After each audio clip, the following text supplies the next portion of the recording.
aplauso una vez más a nuestro Señor Jesús en esta hermosa tarde. Bienvenido a Ciudad en lo Alto. Yo sé que hay muchos rostros conocidos, pero si nos estás viendo en línea, es un gozo y un gusto para nosotros darte también la bienvenida y que ojalá te sientas también parte. Hoy me dieron el privilegio de traer una vez más la palabra de Dios, y yo estuve con ustedes predicando en los 21 días de oración y ayuno, y en esos días yo prediqué 3 mensajes, y en esos 3 mensajes se basaban en una serie que yo he estado desarrollando y pues que yo escribí para el servicio en inglés, y se llama Una Nueva Era. Es el título de toda la serie completa. Ahora eso todavía quedan varias semanas para seguir desarrollando este tema, pero en cada domingo estoy tomando otro lado de lo que es empezar una nueva era.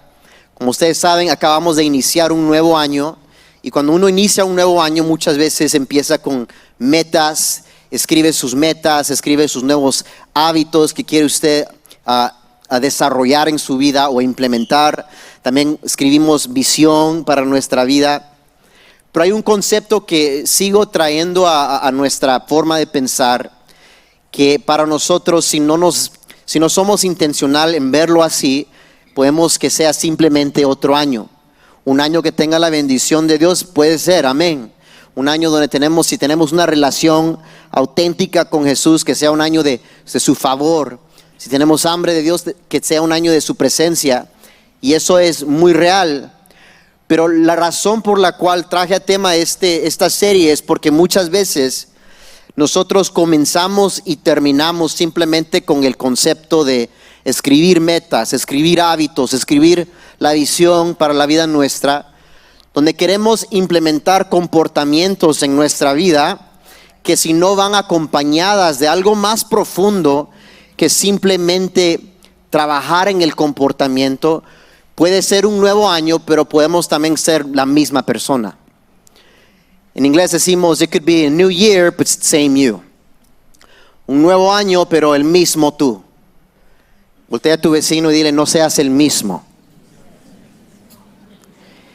En realidad, el que camina con Jesús está buscando actualmente, siempre y constantemente, acercarse más también al carácter de Jesús.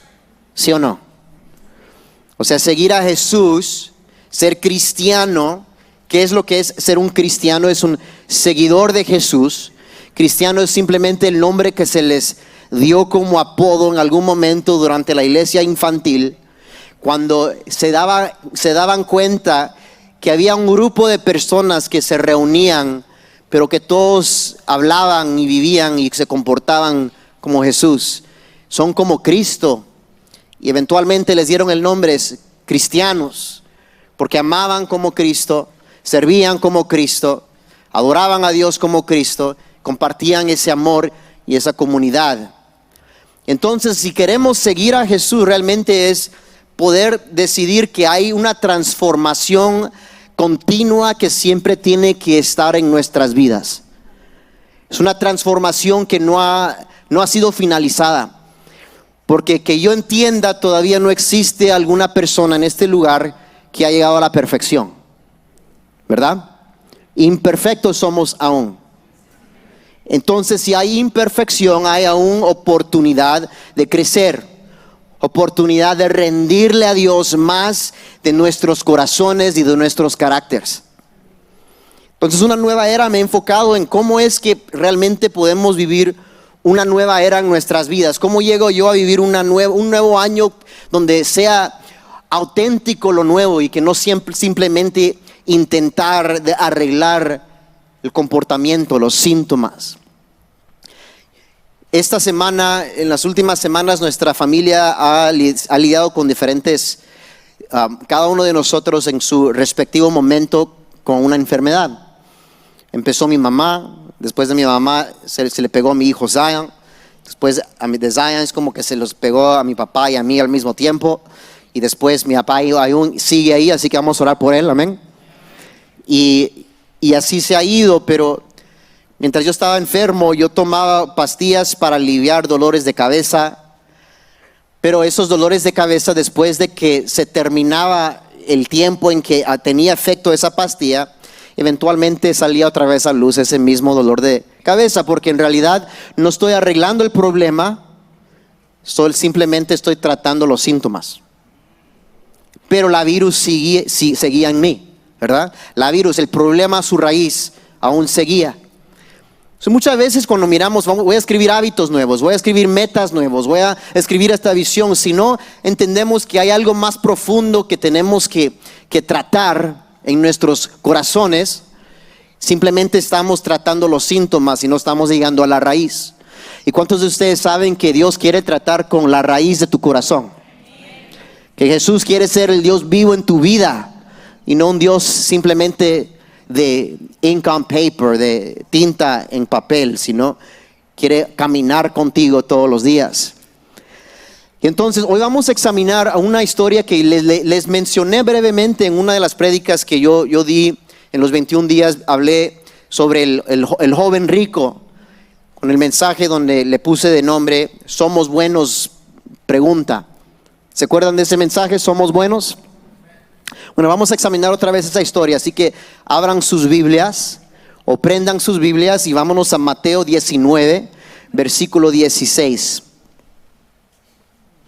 Mateo 19, versículo 16. Y vamos a examinar esta historia un poco más profundo.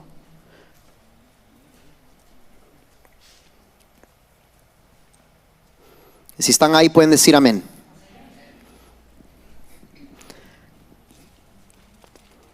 Dice en versículo 16: Entonces vino uno y le dijo: Maestro bueno, ¿qué bien haré para tener la vida eterna? ¿Qué bien haré para tener la vida eterna? Inclina tu rostro, vamos a orar. Padre, te damos gracias por esta tarde, te damos gracias por tu palabra, damos gracias por tu amor. Te damos gracias, Señor, que tú extiendes misericordia en donde antes había condenación.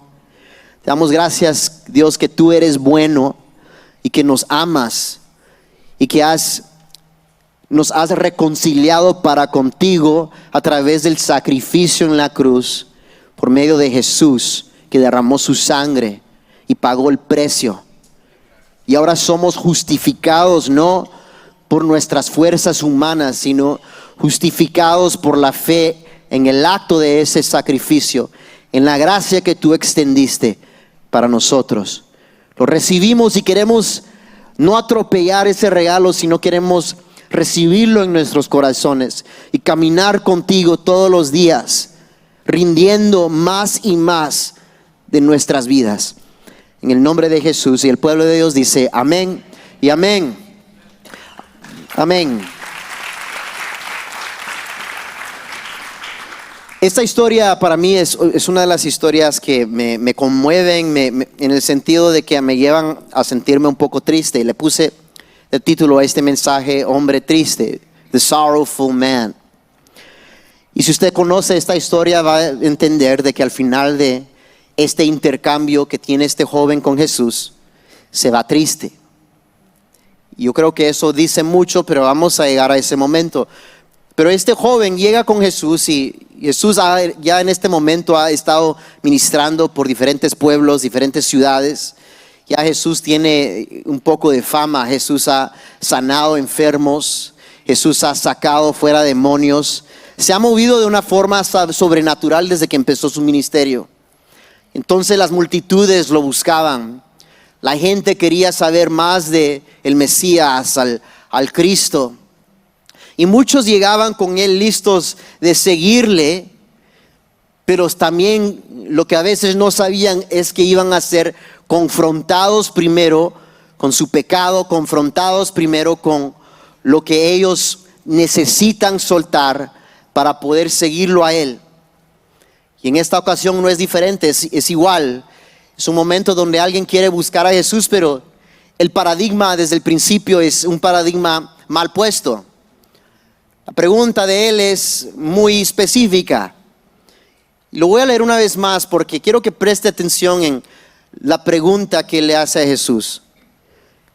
Dice, maestro bueno, ¿qué bien haré para tener la vida eterna? What good works? What do I need to do? ¿Qué bien haré? ¿Qué acto tengo que hacer para obtener la vida eterna? Ahora, pausa aquí. Entendemos, yo creo que esto es lo que más enfaticé el día de Somos Buenos. La idea de que no hay nada que yo puedo hacer, no hay ningún bien que yo puedo hacer para ganarme o merecer la salvación. ¿Sí o no? O sea, yo no puedo llegar a la salvación por mis fuerzas humanas o por mis actos o por lo bien que yo hago, porque aún cae corto, no llega a la medida, porque yo ya he pecado, yo ya estoy condenado bajo ese estándar, bajo el estándar de la ley. ¿Qué es el pecado? ¿Qué es pecar? Es muy simple la definición de lo que es el pecado. El pecado es violar las leyes de Dios, romperlas. Y si conocemos el Antiguo Testamento, entendemos que hay tres diferentes categorías de leyes. Hay las leyes morales, las leyes civiles que fueron para el contexto del pueblo de Israel que se encontraba en medio de diferentes naciones paganas que vivían un estilo de vida anti Dios, servían a sus dioses falsos, y eso se impenetraba a la cultura donde habían cosas tan horrorosas como el canibalismo, el sacrificio de las personas, aún hasta niños que sacrificaban en amor a sus dioses. Y Dios quería distinguir su pueblo contra los otros pueblos y las otras naciones, y instituía leyes civiles. Pero también habían las leyes ceremoniales que tenían que ver con la conexión con Dios y cómo entrar a la presencia de Dios y qué significa todo eso.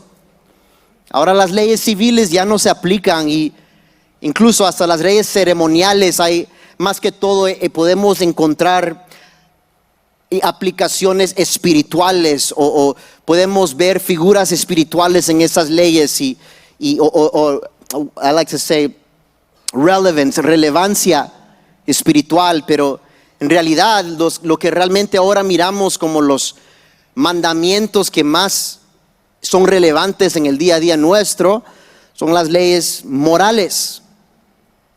Les voy a explicar esto. Tenemos que también entender que cuando Jesús vino, Él mismo lo dijo, yo no vine a deshacerme de la ley, vine a cumplirla. I didn't come to abolish the law, I came to fulfill the law. Entonces también hay un movimiento hyper grace, hipergracia, que dice que ahora bajo la gracia ya no importan las leyes y casi que desechan toda ley, aún las morales, y es una falta de entender la escritura o lo que realmente vino Jesús a hacer. Es como decir que el estándar cambió y ahora no podemos o no tenemos que seguir las leyes. No, eso no es cierto. Aún no puedo matar a mi hermano. ¿Cuántos dicen amén? Aún no puedo robarte a ti. Aún no puedo cometer adulterio y meterme con la esposa de mi hermano. Leyes morales que aún se aplican y son reales. ¿Cuántos estamos de acuerdo? Estas leyes morales que aún existen, tenemos que ver que Jesús no vino a deshacernos de esas leyes, sino que en muchas formas, en la realidad, Él vino a subir el estándar de cómo cumplir esas leyes o cómo no violarlas.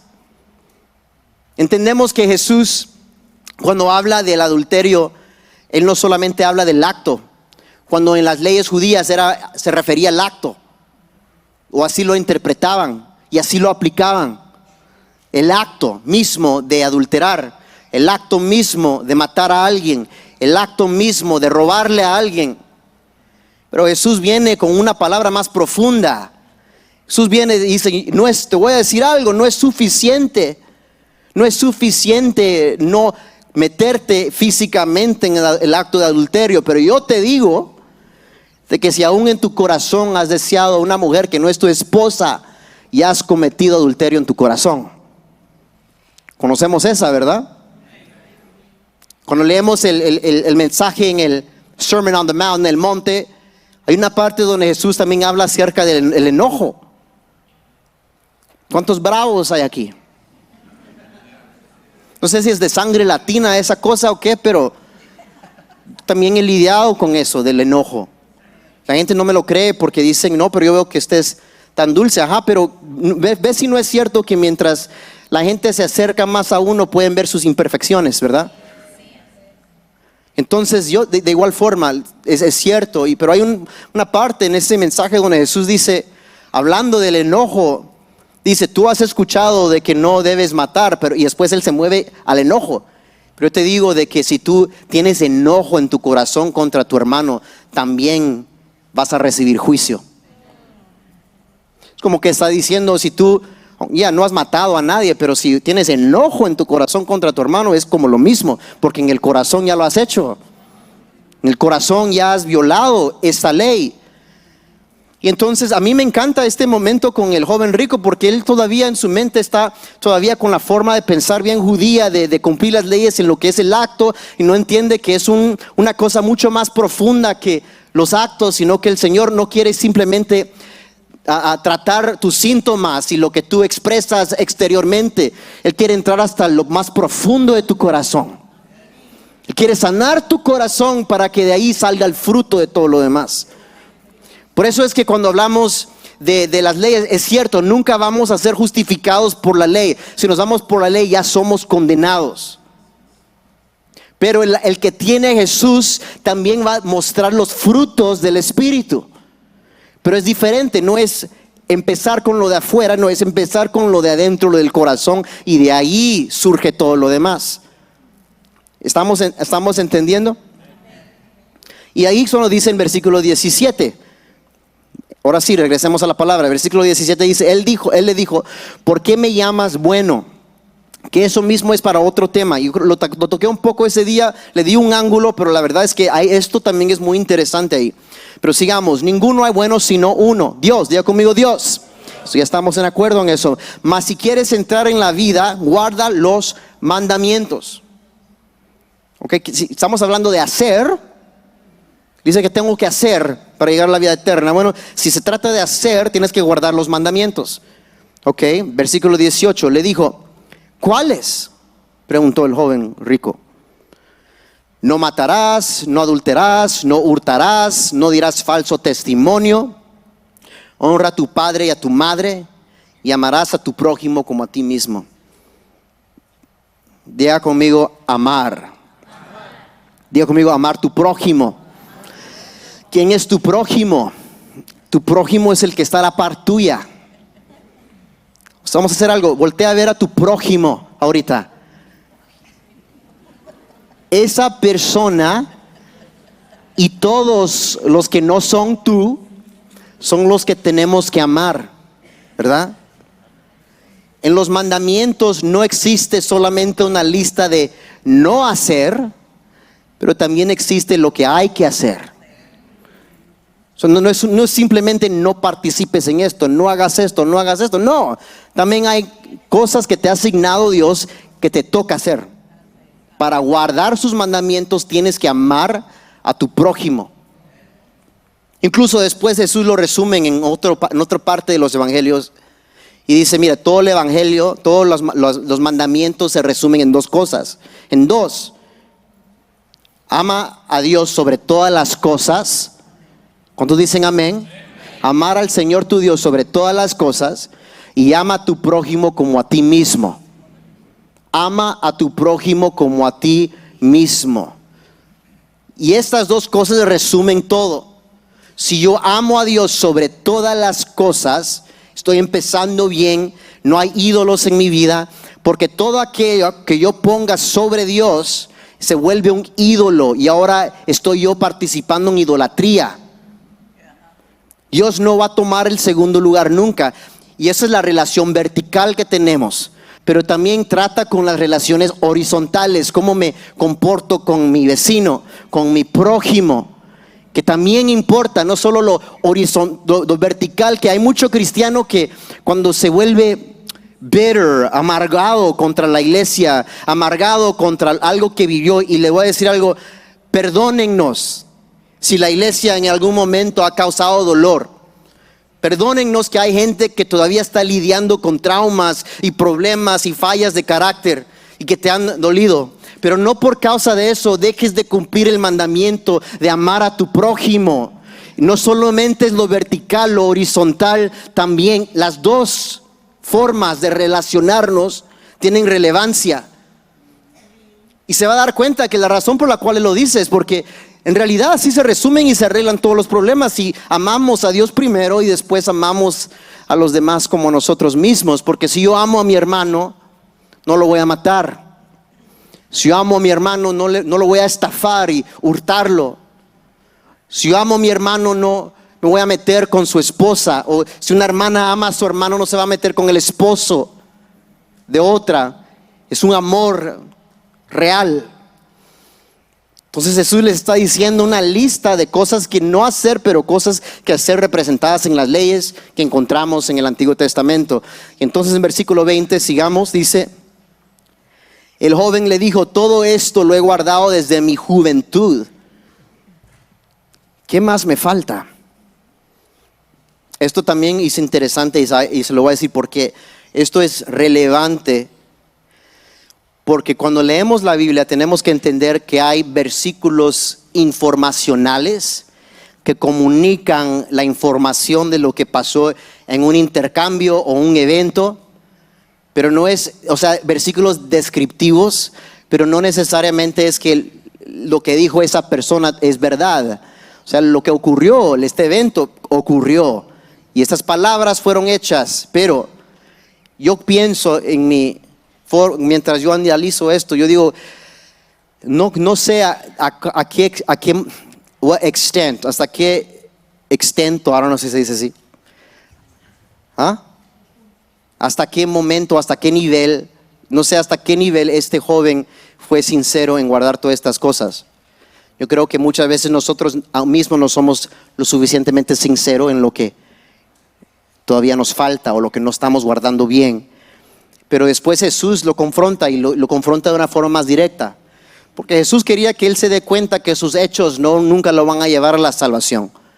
Entonces Jesús lo dice, ok, te voy a hablar directamente a un asunto que yo sé que está en desorden en tu vida. Voy a hablar directamente a un asunto que tú tienes, que me tienes que rendir a mí si en realidad quieres entrar a la vida eterna. Y aquí es donde dice versículo 21. Jesús le dijo, si quieres ser perfecto, anda, vende lo que tienes y dalo a los pobres. Y tendrás tesoro en el cielo, y ven y sígueme. Jesús le da aquí una instrucción muy específica. Dijo que ya no vamos a hablar teoría de lo que hiciste ayer o de lo que no cumpliste ayer. Yo te voy a confrontar ahorita en tu momento. Te voy a confrontar ahorita en lo que yo sé, con lo cual estás luchando. Y te lo voy a pedir que me lo des, que lo abandones, que lo saques de tu mano. Dije, ve y véndelo todo lo que tú tienes, tus posesiones, tu dinero, tus riquezas, véndelo, dáselo a los pobres y después sí, ven y sígueme. Y versículo 22 dice, oyendo el joven esta palabra, se fue triste. Digo conmigo, triste. Triste porque tenía muchas posesiones. O sea, ¿qué es lo que pasa aquí? Se va triste porque tenía muchas posesiones. En inglés, el joven rico es conocido como the young rich ruler. O sea, como tenía influencia a cierto nivel de hasta gobernar, ya sea sus terrenos, ya sea no sé en qué medida, pero en inglés dice the young rich ruler. Ahora, muchos creen que este young rich ruler, en estos días, en la sociedad judía, en la sociedad que se encontraban en este tiempo en la historia, era muy incomún que un joven sea un gobernante o que tenga dominio de esa forma, que sea un ruler of any kind. Entonces muchos llegan a la conclusión, que estudian la Biblia, teólogos, que él más que todo tenía ese estatus por la cantidad de riquezas que él tenía. Como ustedes saben, hay aquí, aún ahorita en el mundo que vivimos, si usted tiene una cierta cantidad de riquezas, te te brinda estatus, te abre puertas que quizás no se les abren a otras personas, te dan un trato que le dan diferente a los que no tienen riquezas. ¿Sí o no? Entonces este joven rico, muchos creen que su influencia venía de ese lugar, del lugar de riquezas, del lugar de sus posesiones. Eso le brindaba ese nivel. Y ahora él llega con Jesús y él quiere seguir a Jesús, pero yo creo que hasta de cierta forma él esperaba un trato. Que de cierta forma cuando se den cuenta, es que este es el que es dueño de todo eso. Entonces sí, que lo siga y que esté a la par mía. Miremos el orden en cómo es la sociedad ahora, ¿verdad? Entre más tienes, eso te da más influencia. Y realmente esto es algo que Jesús no honraba. Incluso vemos más en detalle que Jesús muchas veces habla acerca de este concepto del el primero será el último, los últimos serán los primeros. Y es muy interesante, pero ¿por qué les digo esto acerca de lo que él tenía? No es para criticar a este joven, porque sí era un joven. Incluso yo creo que este joven auténticamente quería conocer a Jesús de una forma más íntima. Yo creo que él era sincero en su búsqueda. Se lo voy a comprobar. Vámonos a Marcos capítulo 10. Versículo 17, uno de los evangelios sinópticos. Voy a cerrar en 5 minutos. Póngame 5 minutos ahí arriba para que. Versículo 17. Amén. ¿Estamos aquí, iglesia? Amén. Dice, al salir él para seguir su camino, vino uno corriendo. E hincado la rodilla delante de él, le preguntó: Maestro bueno, ¿qué haré para heredar la vida eterna? O sea, aún la forma en que él llega hacia Jesús, no lo menciona en Mateo, pero se menciona en Marcos, que es, si los que no saben y no han estudiado la Biblia a este nivel, les voy a explicar algo. Los evangelios, está el evangelio de Juan y después están los otros 3 evangelios que se conocen como los evangelios sinópticos. Hay una sincronía entre las 3 que es muy específico para estos 3 evangelios. Y estos 3 evangelios cubren muchas veces los mismos eventos, pero de un autor diferente. Y todo esto es acerca de lo que recuentan los mismos testigos que vieron estos eventos a primera mano. En la mañana se los expliqué de esta forma. Es como que saliendo de la iglesia, usted mira un accidente aquí mismo en el parqueo, que el hermano Alex se estacionó con el pastor Hugo. Dios no lo quiera, amén. Y no fue que se estrellaron fuerte, solo así como que tú estabas retrocediendo y él venía con prisa y ¡pum! Y hermano Rogelio, otro hermano por allá y otra hermana por allá fueron testigos y lo vieron.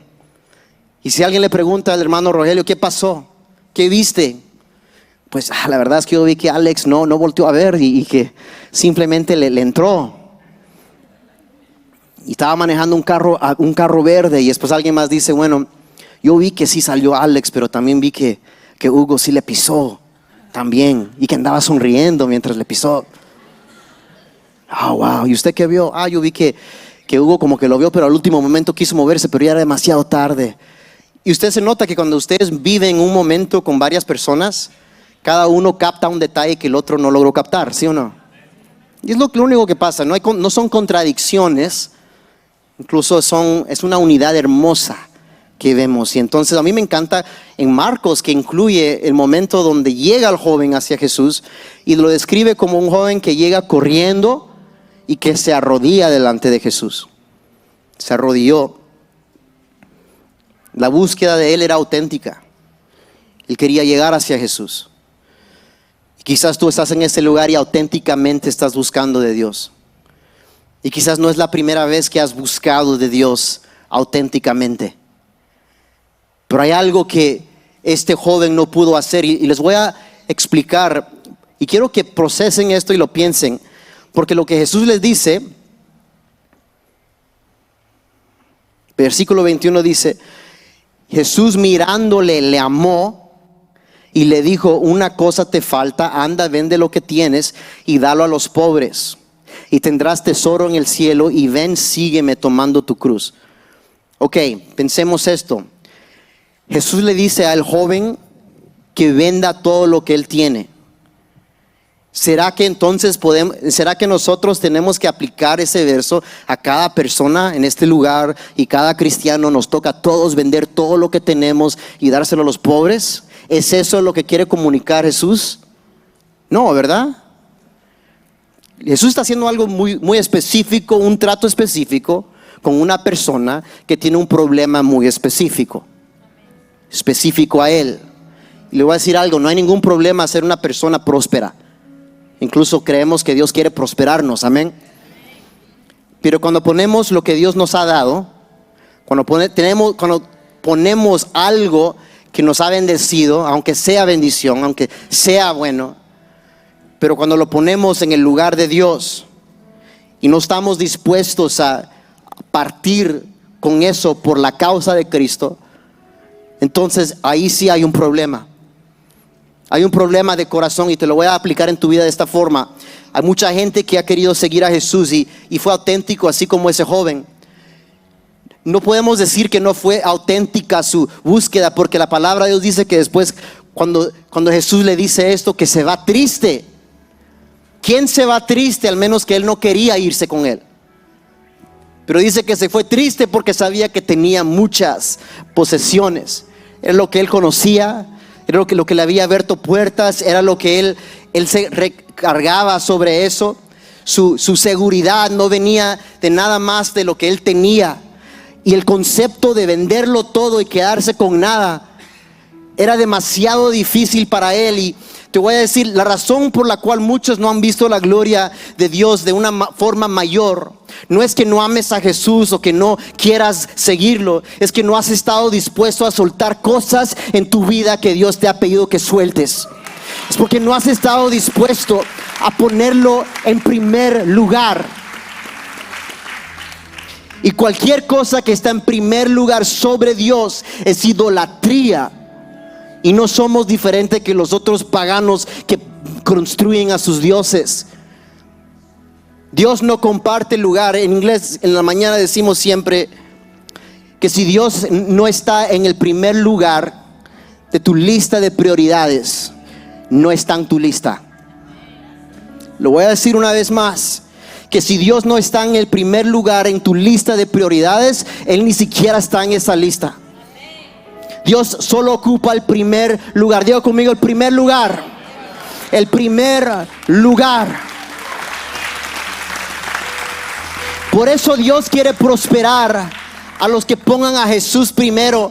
Vemos que Él sí quiere prosperar a su pueblo, pero Él quiere, la palabra de Dios dice que Él los quiere prosperar para que ellos vivan una vida generosa.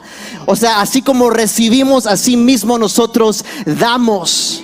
Y entonces, si tú y yo queremos ver la mano de Dios en nuestras vidas de una forma nueva, y que este no sea un nuevo año mismo yo, sino que sea un nuevo año y un nuevo yo, hay que revisitar ese lugar secreto con Dios y arrepentirnos de todo aquello que no hemos estado dispuestos a soltar.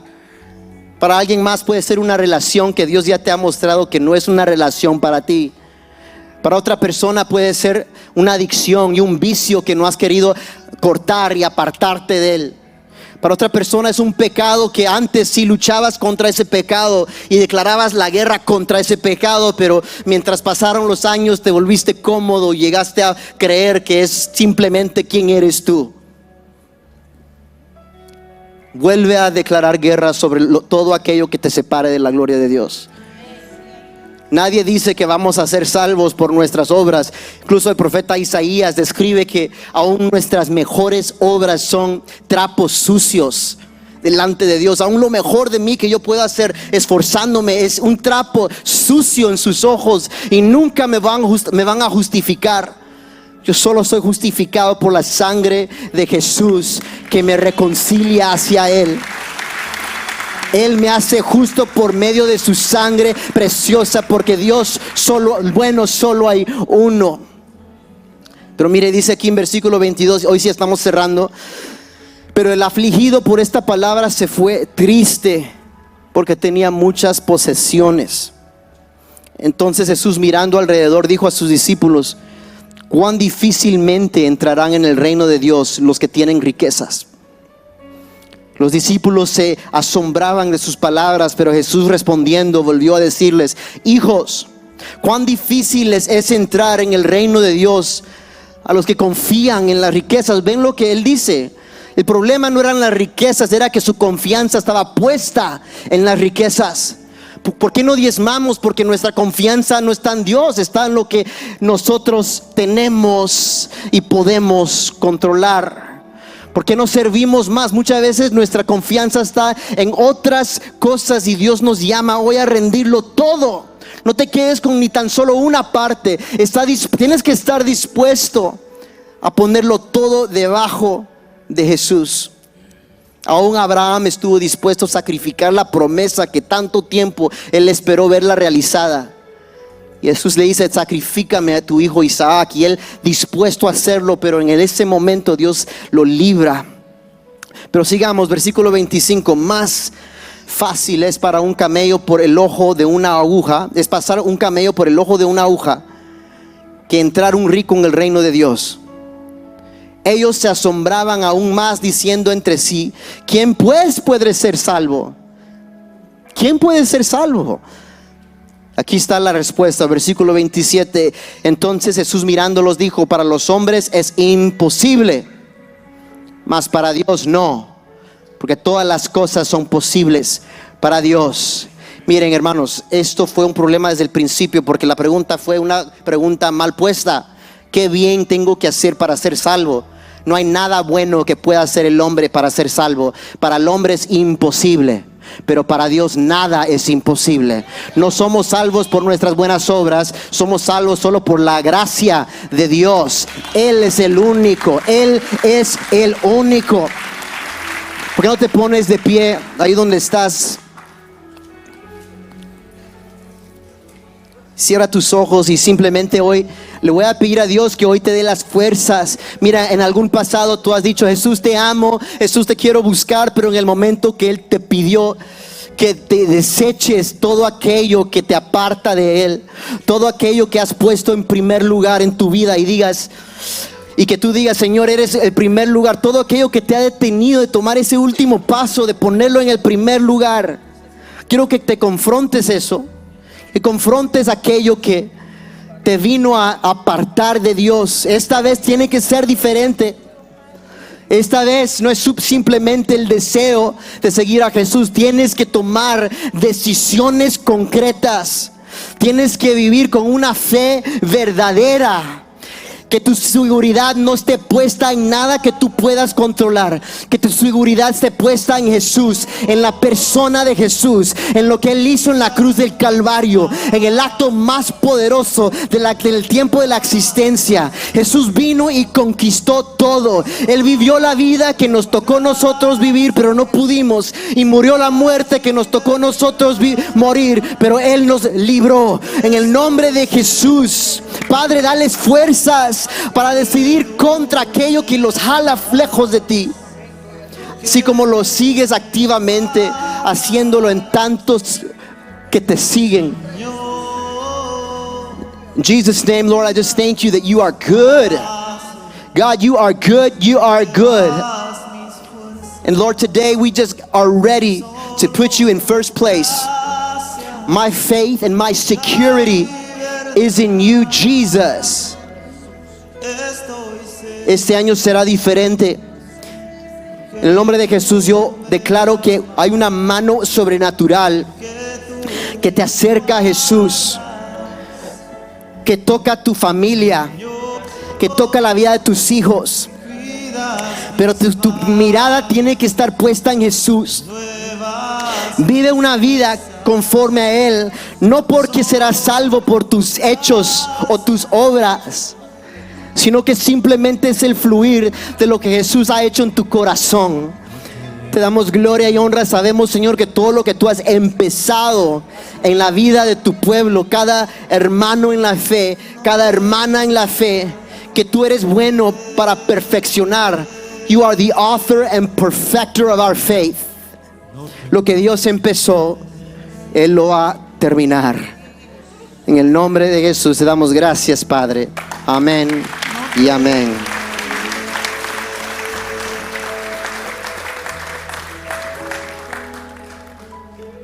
Estoy seguro. No sé quién toca, Jesús. Porque No sé quién le toca, pero bienvenido a Pastor Hugo. Bendiciones. Porque tú me guardas. Levante sus manos. Señor,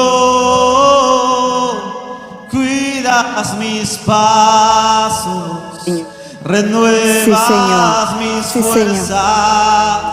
Solo tu gracia me da Espíritu libertad.